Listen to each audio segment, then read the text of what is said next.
All right. The plague of unfinished games from ya boy November Hotel. Dang. AAA studios have gotten into this very bad habit of releasing unfinished games. Bro, what the fuck was I watching? Wait a sec. Wait. Bro, 15 FPS? Was this what the game actually played at? That Star Wars game? Oh my. Wait, no, there's no shot.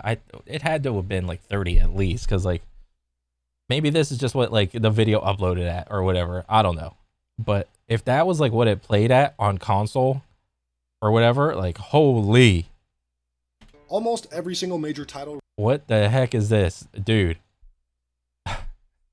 Oh wait, this is that one Redfall game with the vampires and shit. Oh, this is like a Vampire Left 4 Dead, but broken. Released nowadays are at least in some way bug-ridden and sometimes even unplayable. The games often contain a fraction of the content from the games in the same franchise from a decade ago. Halo Infinite. Yeah. While budgets and development team sizes have increased, game stability, content, and features have been tanking.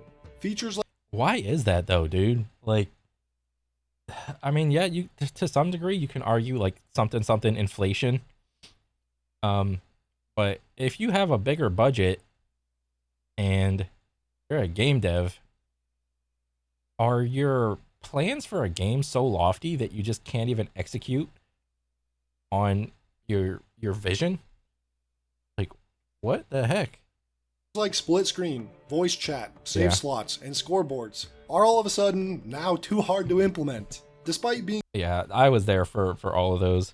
I never played any of those games, but bro, like when Halo came out and I heard it didn't have split screen, I was just taken aback because that was like a hallmark for me when I was a little kid playing split screen Halo with my boys. We would like, I think it would be every couple like year or two, maybe it was like 2 or 3, I don't know.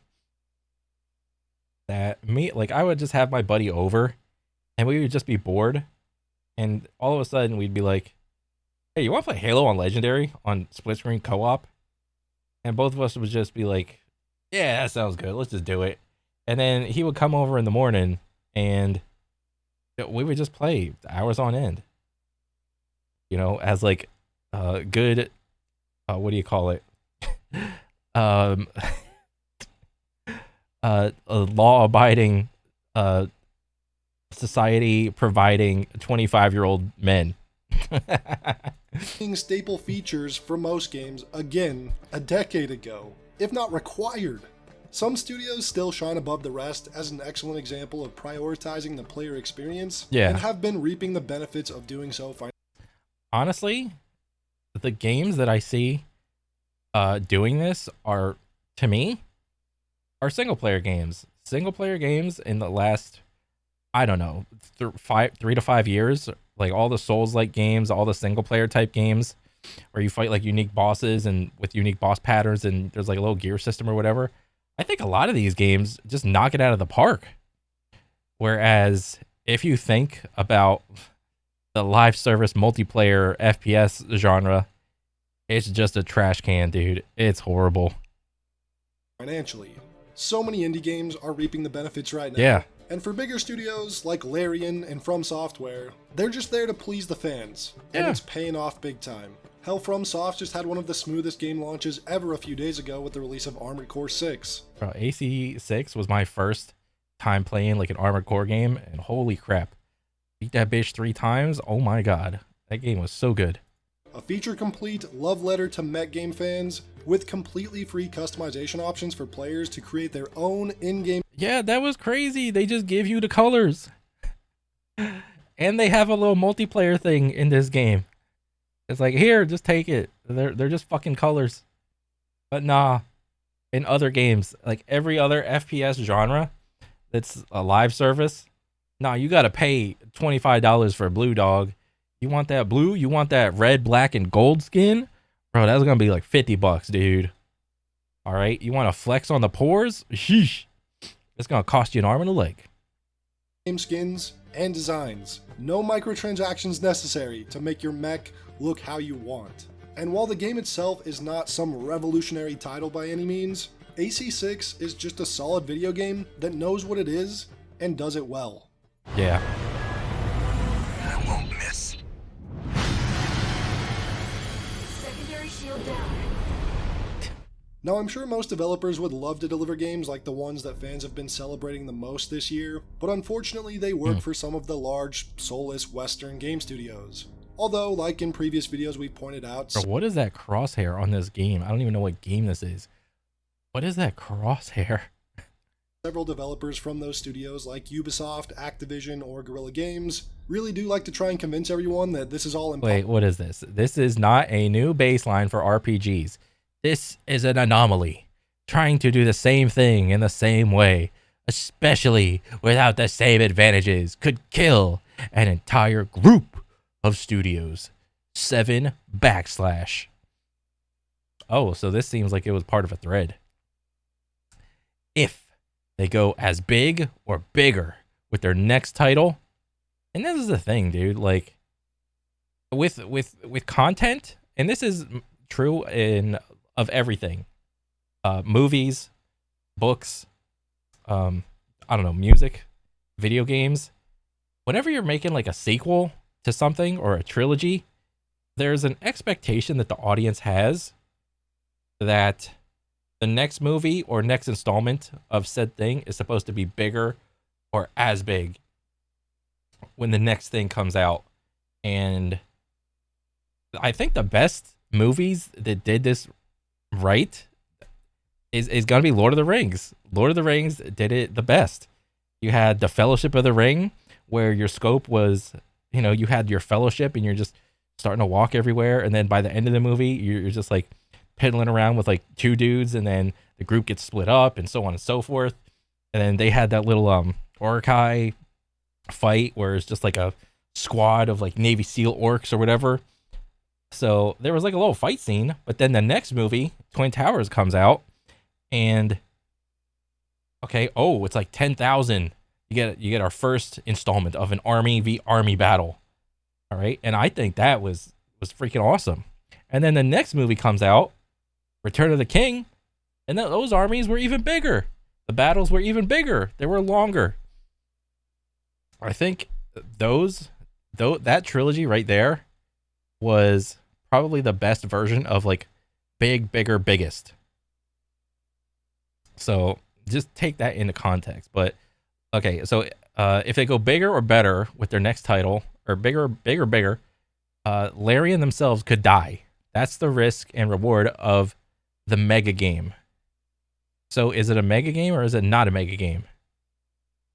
We are an industry dangling elephants over cliffs, pointing at the ones that don't collapse under their own weight as indictments to the ones that do. I mean, he's not wrong. You know, I mean, like whenever you're like trying to parent a child, the basis of like parenting a child is you reward good behavior and you punish bad behavior. Like all of this like other analogy bullshit is like whatever, but that's like the basis.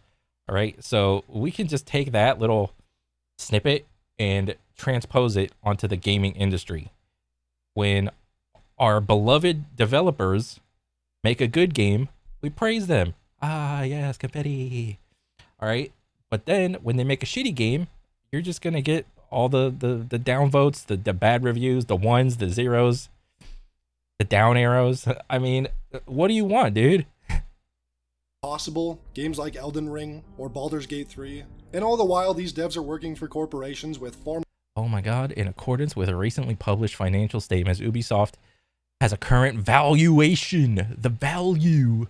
I love that word, value. So amorphous, value. 4.24 B, capital B, billion. Dang. What year? Over how long? Was that like the 5-year valuation, the 10-year, the 1 year, the last year? Like, what is that? FromSoft has raised... All right, so FromSoft are your boys, the Souls games, has raised 262 capital M over 2 rounds. I don't know what a round is. FromSoft's latest funding round was a corporate minority for $262 million on August. Blah blah blah. From Software's latest valuation, $99 million. Huh. That's weird. Bro, like, even though I haven't played a lot of the FromSoft games, I plan on it because I hear nothing but like awesome reviews of the games. I mean, if you want to sit here and compare like gaming company to gaming company, you can. I don't know. It's like Ubisoft has been around for many years, and despite them just copy pasting Assassin's Creeds year after year, and now I think it's every 2 years. Like, you can't ignore all the good games that they've done in the past, all the good IPs that they've done good work with in the past. And I don't know how old FromSoft is, and obviously FromSoft is like a little bit younger of a I don't know, like a software place, like a video game dev or whatever. But I think a little more fair comparison would probably have to be like, I don't know, 10 years in, what was Ubisoft valuation? And then From Software evaluation is 10 years at some number. I think that'd be a little more fair, but I mean, people are gonna string around the numbers just to fit their narrative, whatever. More resources and money than Larian or FromSoft, and game developers like that can just fuck right off and go work for Marvel Studios, where they spend hundreds of millions to produce CGI that looks like it was from the 1990s, because God forbid a movie from 2009 is better than this shit. Oh yeah. Are you okay? I no longer go by the name Astrid. I'm now known as Ass. What the? Yeah, I saw that. I remember that scene. Bro, I'm so sad because when I went to go see Thor, Love and Thunder in the theaters, it was all right up until the end scene. And if you've seen it, you know what I'm talking about. I just wanted to like up and leave. I was like, oh, this is dumb. I hate this. It's so sad. You know, I like watching Christian Bale be the bad guy, Thor doing his like normal thing or whatever. But bro, the end scene of that movie, it hurts. The fuck is this? So why can't these studios just stop releasing unfinished games? What is the main source of AAA studios' downfall over the last few years? Oh, that seems like a good move.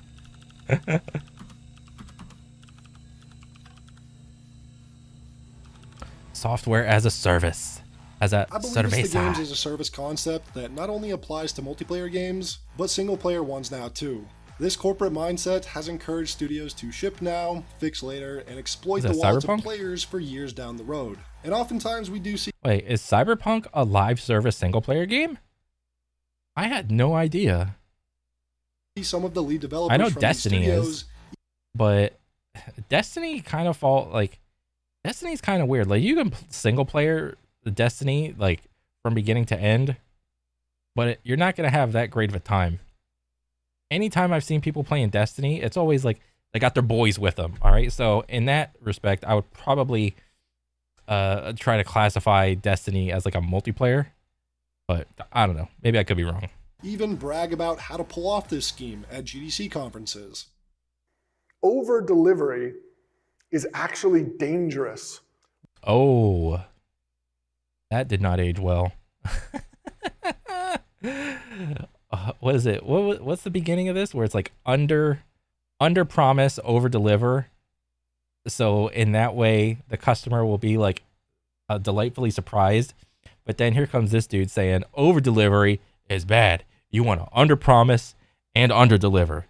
That's the move. That's the wave of the future. And bro, I wonder what the audience reaction was when he said that sentence. You know, because the audience of GDC is vastly different than like, I don't know, like an E3 audience or a BlizzCon audience or like any sort of like general population audience. It's like you're talking to the people that make the games. With every release that you put out there, you're setting a pattern for your community and for your players. Because it's hard. Yeah, you know what? You're also setting a pattern if you underpromise and underdeliver. That's a pattern too there, buddy. Buddy boy. To tell a team that has extra cycles and they have energy and they want to do something amazing and they know how to do it. And it totally would be amazing and awesome for the game. Sometimes we have to tell them, like, we shouldn't ship this because it's an over-delivery. Beware of over-delivery. Over-delivery is actually dangerous. You still failed to tell us why over-delivery is dangerous. The only thing you said was it creates a pattern. Okay, there's nothing inherently right or wrong about a pattern. Another new startup company is gaining a lot of attention on the internet.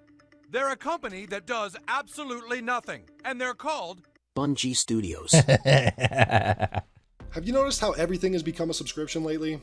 Streaming services for your TV shows, Microsoft Word and Excel, Photoshop, your video editing software, VPNs, even trimmers for your fucking nutsack. Everything is a subscription. And so, of course, games want in on that recurring revenue. Whether it be with a traditional monthly subscription like World of Warcraft, or more commonly we find lately with seasons or yearly expansions to keep up with. But like we've seen a lot lately, it is... Bro, Destiny falls into that same vein as World of Warcraft in that if you try to download and play Destiny 2, and then you go on Steam or the console or whatever, and you see all the DLC for it, it's just too daunting, man. That's just crazy. Isn't just multiplayer games that have become a SaaS, or software as a service. Single player games have been treated the same way. Updates and overhauls to game systems, bug fixes, balance patches. These things are a reality for every single AAA product, and to be frank with you guys, despite these things sounding good, they fucking suck. The game at release, for better or worse, can often never be experienced again, even if it's what one type of player preferred. You're never gonna get another chance to get a first impression with the game and the player. You only get that first impression, and that's gonna be the lasting impression that is gonna leave a mark on the player. If the player is gonna buy your game, and the first impression he has is the game is dog shit on day one, well then the gamer is gonna perceive that for the rest of the time, because you know, I don't know, like when I was a little kid and I played games on day one, there weren't a lot of bugs, or at least maybe not a lot of bugs to which I cared about.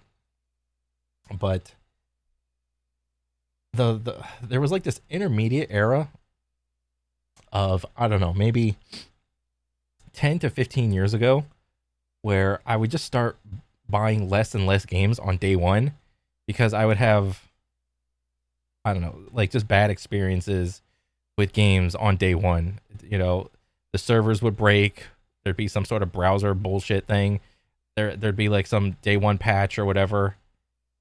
And I mean, now this is like commonplace, but back then I was just taken aback by it. And I mean, there's even some games now, like Cyberpunk. I wouldn't be surprised if most people think Cyberpunk is still broken as shit, even though it's supposed to be like really good right now. Same thing with No Man's Skies. When No Man's Skies first came out, that shit was broken and busted to hell. All that procedural generation, it's a bunch of planets filled with nothing. All right, that shit's boring. And if someone plays that and like buys that and plays it for a couple hours, that's going to be the lasting impression that they have. They're not going to bother trying to keep up with the patches, the month-to-month patches. Oh, is it good yet? Oh, is it good yet? Is it good yet? 3 months later, 4 months later, 6 months later, a year later. Is it good yet? Can I play the game yet? No, that's not how gamers operate. It's just not. And as much as you want them to, I don't really see that changing. I mean, it might be, but I might be a little biased. Several games have seen overhauls and changes, usually for the betterment of the game, but sometimes, especially in the case of balance changes, make the game less enjoyable for many others. Most AAA games today can never be experienced in the state that they were a few years ago.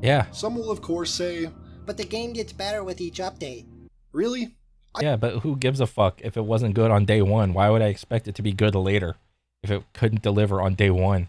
If it couldn't hold my attention on day one? I can think of several examples where updates have made the game less enjoyable with unnecessary tweaks and changes, or content removals, all for the sake of balance that has killed the fun frenetic gameplay those games may have once had. Blizzard, I feel, has been most guilty of this with the removal of the original Warcraft 3 from its storefront, as well as the original Overwatch 1, because even if those versions of the game are what you prefer, they're gone. They're gone forever, and that is really shitty. But the worst thing about games becoming a software as a service is again that it encourages studios to deliver an MVP. Damn, that's some shaky ass aim. Or minimum viable product. Put out something that works just enough so they won't get sued. A simple gaming concept, that's it. Then finish or flesh it out later. And make sure to charge the player along the way with each pack. Yeah, make sure the store works. The store needs to work perfectly, seamlessly on day one, or else we can't ship the game. The store has to be perfectly updated every week to do the FOMO thing. You got your weekly store rotation, and then oh my gosh, it's a drop. We're dropping all these skins. It's like a theme. It's the pirate theme. It's like the Magna robot theme. Oh my god, it's all golden and shiny reflective bullshits on the skins and whatnot. I gotta get this. My boys are gonna make fun of me if I don't get the platinum gold sparkly skin. Oh my god, I can't be perceived as a poor. Patch. This is most apparent in a game like Sea of Thieves, a game I actually quite like. You know, when comparing its launch state to what it is currently, it's almost unrecognizable. At launch it was extremely basic and bare bones, but over time has become much more fleshed out and content rich. I'd say for the better, for the most part, but there are some states of the game I'd much prefer over some of the newer ones. And I hear similar stories with many different multiplayer titles from Apex to Siege, and of course Destiny, which have all had various states much better than their current iteration. Most Ubisoft titles released nowadays are guilty of this too, making changes to enemy difficulty and enemy scaling sometime after launch, even if— Bro, what is that, like 3,000, 2,000? What version of AC is this? How long has it been since I played an AC game? And they got like, what is this, like a debuff, like a dot? They got dots in AC now? What the fuck? if that's not what you would prefer. Cyberpunk 2077 is a game I've wanted to go back and replay because I actually did like it quite a bit despite its problems, but that game gets a new patch and update so often that fixes or changes or overhauls something that I probably won't go back and play it until it receives its final update. Yeah. Whenever the hell that is, probably years from now. Destiny 1 stopped receiving updates years ago, and while there are things I do prefer in some of the previous states of the game, it's nice to hop into a co-op looter shooter that's more or less complete. The state it's in right now is the state it will be in for the foreseeable future, whereas Destiny 2 constantly sees the game quality go up and down over and over again with nerfs and buffs and system changes that make it pretty hard to get invested. And the things that do need changing or addressing always remain the same. So in the case of Destiny, is it like when a new patch comes out or something, does the current patch or the newest patch invalidate all the the older gear from the last patch? Is that the case? Because I mean, I don't know, like dick shit about fucking Destiny or whatever, but the last time I knew anything about Destiny is like you had like light levels on your armor and you're always trying to get like plus one more light level. Ooh. So I have no idea how the gear progression goes with Destiny. And never get attention. Bungie really do treat that game in a very backwards ass way. And as a big Fallout fan, I've wanted to at least attempt Fallout 76, even though I know it will likely turn me off because it's a live service. Oh, but again, I still want to give it a try. However, like Destiny or Cyberpunk, I don't want to hop in until it's seen a final update, which at this point is probably never going to happen. Dang. I didn't even know. Bro, Fallout 76 was so not on my radar at all. I forgot that game existed. I didn't even know that game had a projected end patch. Dang. And maybe this is just a me issue, but these days I like to play a game knowing that everything I'm doing and playing will stay that way forever. None of my builds being changed, content being removed, or updates that may break something that once worked. Okay, so on that, you just triggered something. It was like, back in the day, when you played a game, there was some sort of finality that you got when you played a game and you beat it and you got all the best gear, all the best weapons and guns and swords and spells and whatnot. And a lot of older games had that. And it seems that games are trying to do that, but they're trying, instead of like one game having a final like endpoint, the final endpoint is just a patch. So they want to string you along for longer than just like the 50 to 100 hours that you got in the game. They want to keep you on a game, go through a season, in the case of D4 or whatever, or any ARPG or any shooter for that case. You get to the highest point that you can, you enjoy it, and okay, that's it, and then reset. And then you do it again. And it's an infinite game loop. It's an infinite hamster wheel that you just keep going and going and doing again. So I don't know if that's good or bad, but I don't know. I don't know. It's why I mostly stick to playing games from the early 2010s that abided by that rule before everything became this ever-evolving live service that just never stops getting updates. Plus, how annoying is it that every time you try to launch a game, there's a new update for it? If you don't have top-of-the-line internet speed, you're going to be updating more than you're actually playing games. God, it's so annoying. So let's go ahead and take a look at some examples of some unfinished AAA games. And I'll keep things sort of brief here. And we're going to start with Halo Infinite. Now, Halo Infinite shipped with less content than several previous Halo games. From maps to game modes to weapons, stripped down garbage monetization-focused progression systems, it was one of the most bare-bones and naked multiplayer experiences I've ever played. I actually played Halo Infinite multiplayer on day one, and I don't think it was that bad. But, bro, trying to play M&K versus rollers, I was just simply outclassed. And I consider myself to be have a decent shot, but I was just simply outclassed, and I just had to deal with it. So it was fun for a day or two, but I was just over it. I didn't even pay attention to the game. I don't even know if Halo Infinite has a campaign. I think it does. I don't think it has like a co-op, or maybe it does. I don't think it still has the split screen though. The very definition of incomplete, and frankly not enough at all. But the thing is, I actually really liked the gameplay of Halo Infinite. It wasn't perfect, but I thought it felt pretty damn good to play. It just didn't have anything to keep me around. Even the single player was below average. Oh, dang. Now, even though Infinite supposedly has more content than previous Halo games, at least according to this video posted 4 weeks ago, it doesn't matter.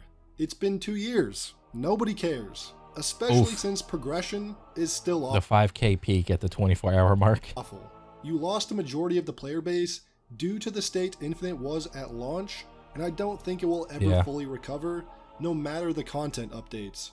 And what's super... Well, what generally happens is like a new patch drops or like a new season resets and starts, and then you got like the Halo, I don't know, world tournament thing. So that, like, whenever people do like big events, like I said, like with seasons, people will play for, I don't know, like a week or 2 weeks or whatever when their friends are playing it, and then they just dip out after that. They get what they want, and then they're like, maybe they buy something, maybe they don't, and then they just dip out. Super frustrating is that if this game released with proper amounts of content, and essentially in the state it's in now, this game could have went on to be one of the best Halo games and made Microsoft a boatload of money. And I really think this is a clear example of ship now, fix later, actually hurting the bottom line more than these companies even realize. They are missing out on so much money by shipping broken games. So many gamers like myself would be dumping hundreds of dollars into these games if they actually fucking worked and had all the content at launch. I mean, I think I learned my lesson in the couple thousand hours I played with Apex. In that microtransaction game where, bro, I think I have like 7 or 8 like heirlooms and a bunch of fucking skins. I think I spent like 2 or 3K in that game, and I so fucking regret it. I learned my lesson. Like buying like a transaction, like skins and all this bullshit, transactionatory bullshit. It's, I don't know, it's just not worth it anymore. At least to me, as like an older like gamer or whatever. The only thing I care about is the gameplay. I don't care about looking cool anymore. It's just, I don't know. I learned my lesson. But because they don't, I feel no reason to stick around. You've probably heard that saying before. step on a dollar to pick up a dime. That's what these companies keep doing. Next, we're going to take a look at Redfall. You know, I've been replaying Dishonored lately, and it's an amazing game by Arcane. Oh, yeah. Just about everything clicks damn near perfectly. It's beautiful, it's fun, and all of this just works. And again, it just works. Redfall was a pretty big disappointment for me, but not entirely unexpected after the release of Deathloop. I think Deathloop really started to make me question Arcane's abilities, as I found the game to be very lacking in every single way, especially when you compare it to Dishonored, but I at least appreciate them trying something new. Oh dang. Then comes Redfall. Now unfortunately, it's a game that should have never been made. Even its concept is pretty bad, to be honest. It has probably the most lifeless open world I've ever seen. Bro, isn't it just Vampire Left 4 Dead? Or maybe it's like Vampire Dead Island. Completely bland and boring mission design. Somehow worse than Ubisoft open world mission design. Yes, it is that bad. Certainly one of the worst narratives from Arcane, and extremely generic gameplay. More generic than Far Cry gameplay. Oh Jesus. Every single area of the game lacking this much really did make it feel like a pre-alpha build, and nowhere near finished and fleshed out. This game really felt like the very definition of a minimum viable product. And then to even avoid getting sued. Bro, that's one of the main reasons I just don't buy games on day one anymore. Like, I will buy a game when it's out for like a week or two, or maybe a month even, just to give everybody like a good chance to play it and give their thoughts on it and so on and so forth. And if they, and I think, I don't know, like that could be kind of dumb. Like, oh, what, you can't figure out if the game is good by yourself. You got to spend money on it, like, and then figure it out. It's like, if I buy a red apple from like Publix or something, I know that there's nothing wrong with that red apple. All right. But if I buy like a game like this, there's no way for me. I have no perspective or perception on what it's like inside. I've never experienced it. I don't know what the story's like. I don't know what the gameplay is like. I don't know what the game engine, how it plays or whatever. Maybe I watched like a video or something. But other than that, I don't know how it actually plays. Yeah, there are seldom few times where I buy a game on day one anymore, if at all, ever. The last game I bought on day one was AC6.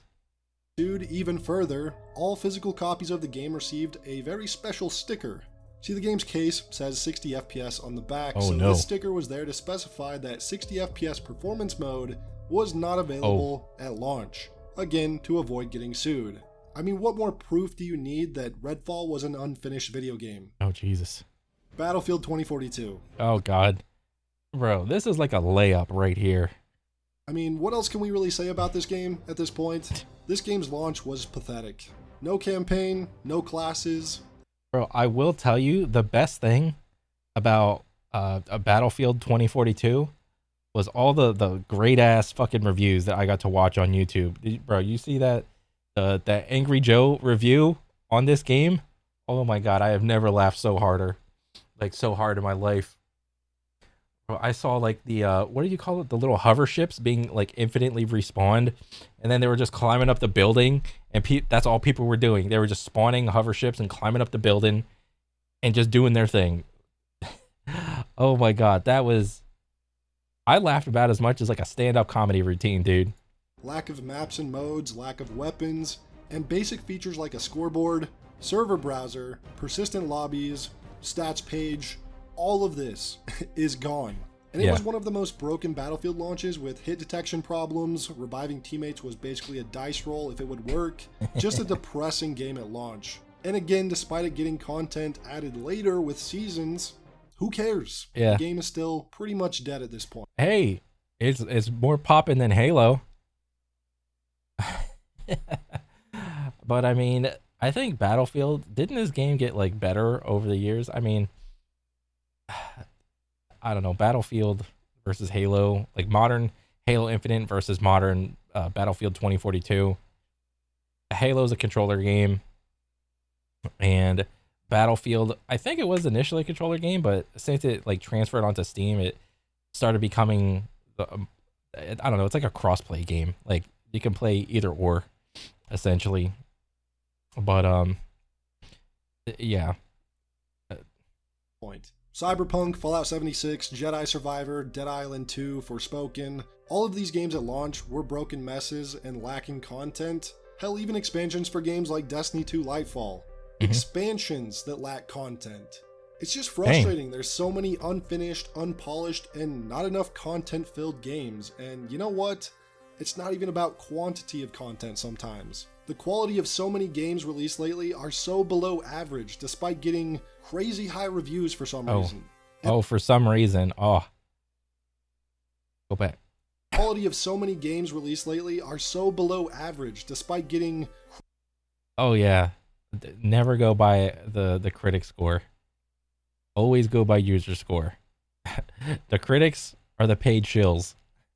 The users, I mean, but then again, you could also argue that the user score is just, they're just like hate, like review bombing and hate playing the game, which doesn't really make sense to me, but it is what it is. But this is just so funny to me. 91%, 2.8. Crazy high reviews for some reason. And also, again, in the case of so many of these games, it does not matter if content is added later, because by the time the game has the content it should have had at launch, it's usually been 2 years. So you've already lost my interest and most people's interest. And I feel like Destiny really normalized this shit, and many of us did stick it out there and found the game to only get better over time, at least as far as Destiny 1 is concerned. But I, and many others, are just not going to stick around and wait for every single new game to reach baseline level content in a few years. We're at the point where it's either... Bro, I remember when Destiny 1 came out, and I was watching like some people stream that game, and I cannot believe that Destiny has been surviving for so long. That's amazing to me. You get my attention now, or you lose me as a customer forever. And I think most everyone should probably have this attitude, or else companies will never feel the need to deliver a finished product, which is a big problem right now because so many people make excuses for these corporations, and it negatively impacts the entire industry. And the same thing goes for bug fixes. If your game launches buggy as fuck and has broken systems and game-breaking exploits, first of all, strike 1, 2, and 3, I'm usually gone already. They've lost my sale. Yeah. But if you can get that shit fixed within a month, plus offer some sort of compensation for the fans, then I might give you a second chance. So there was one comment that I read one time, I think it was like a week ago, and it was someone that was explaining to me why it takes so long for the game devs to, you know, churn out these games. And it's not just that they are like working on the game, they're also working on the game engine at the same time, which is, you know, incredibly complex because every AAA dev like studio has their own personal like game engine. Like DICE, what does DICE have? They have that like what is it called, like that ice thing or some bullshit. Starfield and Bethesda have Creation, and I know Unreal 5, like that's like a big popular one.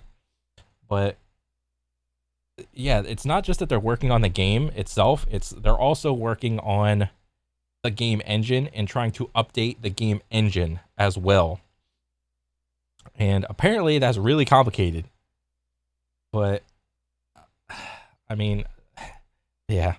Like what happened with Assassin's Creed Unity back in 2014, that game was very buggy at launch and released in an Yeah, it doesn't... What's the game engine for Assassin's Creed? Isn't it called like the Unity engine or some shit? Usable state. That can't be understated. But Ubisoft got a majority of those bugs fixed in less than a month. Not all of them, as some will always remind you, but I never experienced a single bug in my playthrough after that first month. And on top of fixing those bugs, Ubisoft gave everyone the Dead Kings DLC that was set to release in a few months. And for those who already bought the Season Pass, Ubisoft allowed them to redeem one of these games for free, and then went on to discontinue the sale of Unity's Season Pass. And this is Ubisoft we're talking about, the company we all despise 10 years later for numerous anti-consumer practices. And I gotta give it to them. The way they handled the broken Unity launch post-release was excellent. And yes, the least they could do. Now, some will still never forgive Ubisoft for Unity's launch, which is very understandable, but yeah, I wasn't there for that noise. Flash forward to 10 years later, and if a game's release is just as broken and garbage as Unity was at launch, we've got millions of gamers lining up to defend the corporations. We've got game developers crying on Twitter about how gamers don't understand how hard game development is, and that we should just be grateful we even get to boot up the title screen for $70 and have a cash shop that works flawlessly. Look, gamers lost their balls years ago. I get it. But this is essentially why I'm not too hopeful for the AAA space moving forward. There's too much greed at the top level, too much incompetence in the development process, and a consumer base hell-bent on giving these corporations whatever money they ask of them. Yeah. I mean, when I was a little kid, I would chill for my favorite game company, dude. Like, if there was a special edition of the game that came out, you know, I got that fucking Master Chief helmet thing in my closet over there. What was it, like the $100 version of Halo 3 or whatever that comes with the helmet? That was so fucking epic. I got that Fallout lunchbox with the little bobblehead inside. Yeah, I used to be a fan. I mean, to some degree, kind of still am, but I mean, if you're gonna release shit, then I'm not gonna like your shit, you know. And if you release a good game, I'll praise you. It's not tough. It's one big pathetic corporate circle jerk. And it's hard to watch, honestly. I used to be somewhat proud to be a gamer, as corny as that sounds. You know, this space offered some of the best socialization, some of the best stories, immersive and unforgettable moments, hilarious game nights with the bros. Yeah. But god damn it, dude, in current year, being a gamer has gotten to be so pathetic. Yeah. As a majority of the mainstream part of this hobby has essentially become delusional corporate simps. Here's like a, what do you call it, like an analogy. I get what you're saying, where you used to have some pride as a gamer, but then regardless of whether or not you like a game dev studio and they release a game and it comes out as a shit game, it leaves a bad I don't know, impression on the gaming industry as a whole. And I can make some, I don't know, what do you call it, like some transitionary, whatever. Bro, I was watching soccer one time, like one of the few times I actually watched like a sport, and I only watched for like 10 or 15 minutes.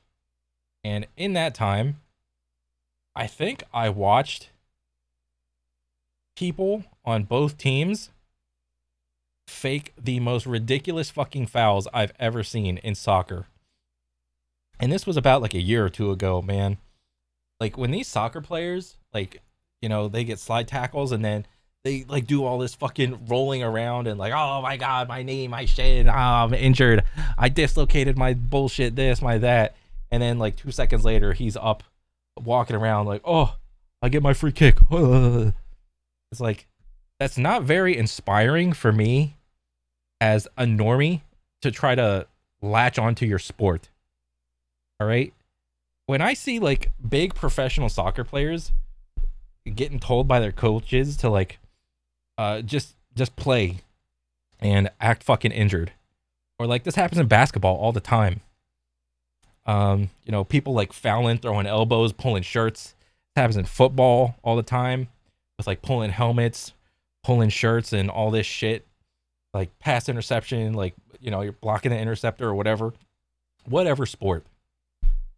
Like when I see that shit, that just makes me think your sport is just dog shit. All right. The little chance that I had that you had to like try to draw me into your sport is just completely fucking swept under the rug when I see your players like at the tippy top, you know, NBA, NFL, so on and so forth, FIFA. When I see your players acting like idiots because it's within the rules, I think your sport's a joke. Your sport's a joke, and I don't want to watch it. You know, if you want to fight and throw hands, go join the UFC. All right? And even the UFC has rules. All right? So when a bad, shitty game comes out, it leaves a mark on the entire game industry. And when certain dog shit games come out, I'm just like, I didn't play that one. Ooh. with no standards for the product. Anyway, rant aside, 2023 has been somewhat of a decent year, at least by modern gaming standards, especially thanks to indies and AA studios, but those that are calling 2023 2007 Part 2... It's false. No way. Not this time. No. Pure fiction. Not a chance. You're wrong. 2023 is nowhere near as good as 2007 or even 2010 or 2004. Even 2015 was pretty solid in comparison. I think it's just been so long since we've had really competent game year releases. In 2023, it's definitely not that good, but there are some half-decent, 7 out of 10, above average games released this year. And I don't think there's anything much higher than that, to be honest. Anyways, that's all I got for this video. Hope you enjoyed it. Here's some more indie recommendations for you guys. Subscribe for more videos just like this one. I got those in my library. See you all in the next one. Nice. Bro, that was a good-ass video. Yeah, definitely, man. I thought it was really good. The whole plague of unfinished video games. Yeah, I can kind of get it. In that, sure. I mean, I don't know dick about ass making a game or anything like that. I don't know how complicated it is. But I also don't know anything about the inner workings of a phone. I don't need to know that. I just need to, like, enjoy my phone. The most current version of it or whatever. I haven't bought, like, a new phone in, like, 5 years.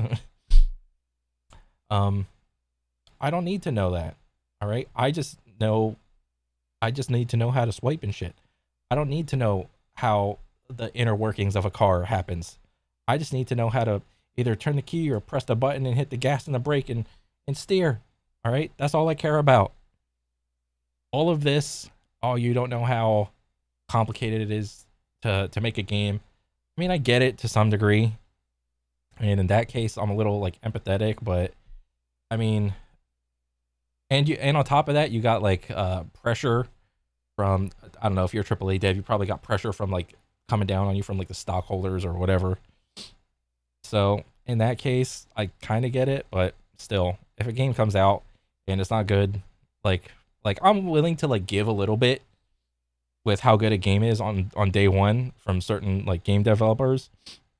I'm willing to, like, give and take, but if a game is just too bad, like, horrible and buggy on day one, I'm just like, I'll wait. I'm not even gonna bother. I mean, it is what it is, man. But yeah, I mean, I like the video and I want to see more, man. Freaking another banger. Sweet. All right. So I'll catch you guys later. Peace.